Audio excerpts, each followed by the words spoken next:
hindi sharciyeedka wadaqabateynta maaliyadeed ee cayiman fadhigii hore markii la qeybinayay ee khaladaadku uu soo galay wasiirkan meeshuu ka akhrinayay hadda waa la soo saxay oo kii rasmiga ahaa hadda la qeybiyey akhriska koowaad lagu maray laakiinse wasiirku wuxuu sheegay in lala akhrin doono sharcigii baarlamaanka sagaalaad uu ansixiyey ee ahaa money laundry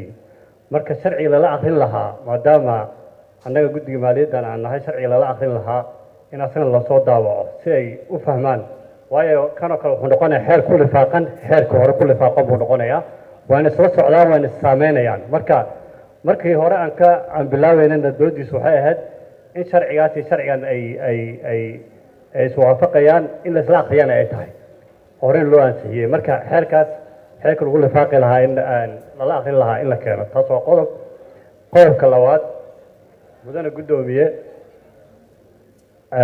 xeeroosaadka meesha laga akhriyey iyo waqtiyada tiro badan ee la sheegay shuruuc muhiim u ah dalka ayaa taalla oo markii hadda annaga maaliyadda la ansixinayeyna meeshan laga sheegay oo shuruuc muhiimna u ah deen cafiska sharcigana marka hore wuxuu ka bilowdaa golaha shacabka markii akhriska koowaad iyo labaad iyo saddexaad uu mar u ansixi wuxuu aadayaa aqalka sare iyagana sidaas oo kale wuu soo laabanayaa kadibna aqalka kusoo laabay kadibna madaxweynuhu aadi kadibna waa la saxiixi faafinta rasmiga lagu soo saaraya waktigana wuu socdaa processkan dheer ee aan kala caddeyn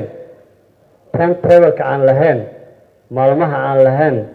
saacadaha aan lahayn shuruucdaas waxaan ka codsanaynaa muhiimka u ah waddanka iyo maalgeshigiisa iyo deen cafiskiisa iyo amnigiisaba in waktigu iska dhaco iyada waxba la ansixin golaha shacabka ay ka gudbinba marka in timetable inta loo sameeyo oo la jadwaleeyo oo la xiliyeeyo oo prioritieskisa u kala muhiimsan yihin loo soo kala horumariyo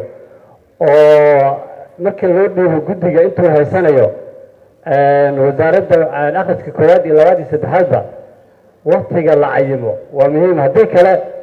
kan fadhiga uu naga xirmayaa iyadoo hal sharci uuna ansixin golaha shacabka arrintaas waxay u baahan tahay mudane guddoomiye iyo guddiga xeroosaadka oo dib u eegis lagu sameeyo waa mahadsantihiin